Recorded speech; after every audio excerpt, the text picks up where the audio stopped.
em relação à exodontia, a gente vai seguir sempre 4 etapas cirúrgicas fundamentais, e isso cai muito em prova, tá? Primeira etapa, diérese, onde a gente vai fazer incisão, descolamento de retalho, divulsão de tecidos. Exérese, onde no caso aí a gente vai fazer a extração do dente. Hemostasia, eu vou conferir ali sangramento, vou prover a minha sutura. E por fim, aliás, a hemostasia, a gente vai controlar o sangramento e por fim a gente vai fazer a nossa síntese, que é a nossa sutura. Então, independente do procedimento, a gente sempre segue as 4 etapas cirúrgicas fundamentais, certo? E aí a gente vai planejar primeiro aqui, boss, uma extração via alveolar, que é também conhecida como exodontia fechada. Eu não tenho rebatimento de retalhos, enfim, a gente vai descolar os tecidos, adaptar os nossos instrumentais para fazer a avulsão e sem grandes retalhos, ostectomias, enfim. E aí eu trago para vocês aqui, ó, entrando no meu iPad agora, a gente resumiu e até colocou isso no nosso livro, quais são as 5 etapas que a gente segue ao longo de um processo de extração por via alveolar. A gente vai fazer a divulsão, certo? Descolamento do tecido é exatamente o que a gente vai fazer aqui com a nossa peça. Eu vou adaptar a alavanca, e aí as pessoas têm uma certa dificuldade em entender o que cada instrumental faz. Pegando a minha câmera frontal aqui, quando eu posiciono a minha alavanca na perpendicular e faço um movimento de giro apoiado ali na crista óssea entre um dente e o outro, eu estou movimentando o dente no sentido o quê? Mesiodistal, concorda? Então a alavanca acaba movimentando o dente no sentido mesiodistal. Em contrapartida, o fórceps, quando a gente faz o movimento de levar para vestibular e para palatino-lingual, a gente está movimentando o dente no sentido vestibular, palatino-lingual. Então, os 2 movimentos se complementam. Inicialmente, a gente começa com a alavanca e progride com a avulsão, utilizando o fórceps. Para quem não conhece, né, boss? Se você quiser mostrar aqui, ó, essa é uma alavanca. Pode chegar, né, aqui, atrás do Gustavo, mostrar por aqui, favor. Ó, essa é uma alavanca, também chamada por alguns de elevador, né? Isso. Que usa o princípio da alavanca.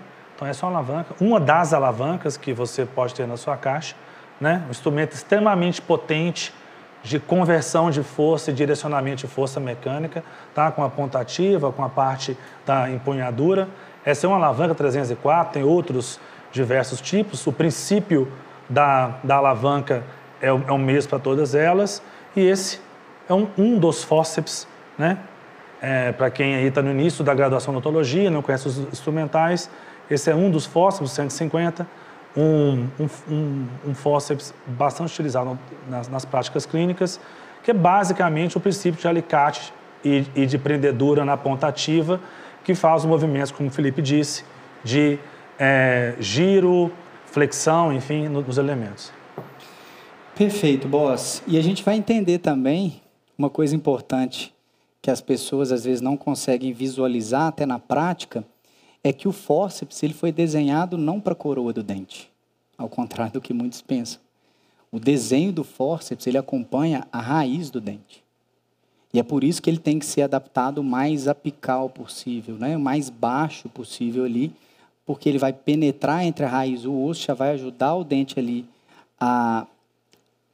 2 corpos não ocupam o mesmo espaço, então na hora que ele começa a entrar ali no osso alveolar, a tendência é o dente a avulsionar. Então a própria adaptação do fórceps já te ajuda no processo de exodontia, mas ele foi desenhado, eles são desenhados para acompanhar as raízes e não as coroas. Então a gente adapta os fórceps, obviamente, falando de cirurgia, eu vou colocar na minha mesa especificamente o fórceps que eu vou usar, e na hora que a gente for fazer a técnica cirúrgica aqui, a gente vai passar pela mesa, mas é importante que, especialmente os estudantes que nos acompanham, estão assistindo aí agora, entendam que mesa organizada é sinônimo de cirurgião organizado.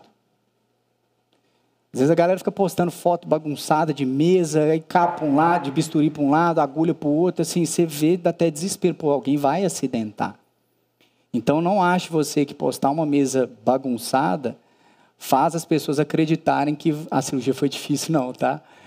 Provavelmente a maioria das pessoas vai entender que vocês são cirurgiões desorganizados e que não pensam no risco ali de um acidente pérfuro-cortante. Então, mesa cirúrgica organizada, sinônimo de cirurgião organizado. É comum a mesa acabar, né, um instrumental interpor o outro ali durante o procedimento, eles acabam se interpondo, mas ao longo do procedimento a gente adapta a mesa de novo, organiza, o nosso auxiliar ajuda muito nisso também. O tempo cirúrgico também aumenta, se está bagunçado, você não acha instrumental, então imagina Perfeito. só, né? E essa questão da posição do instrumental, vocês vão perceber que ao longo do tempo vocês vão começar a operar basicamente só levando a mão, assim. Então, se está tudo bagunçado, vocês vão levar a mão e vão acidentar. Então, como vocês já vão mentalizando os próximos passos, sabendo onde que cada instrumental está, vocês já vão levar a mão. Se está bagunçado, vai acidentar, né? A gente adapta o fórceps e aí a gente faz a luxação. E aí a gente precisa entender que, de acordo com a anatomia, a gente vai luxar mais para um lado e mais para o outro, certo? Teoricamente, o dente vai sair por onde? Normalmente, pela tábua óssea mais fina, certo? Se eu tentar com o meu fórceps levar o dente para uma tábua óssea mais espessa, a tendência é que a raiz frature dependendo da tábua óssea ali, da espessura dela.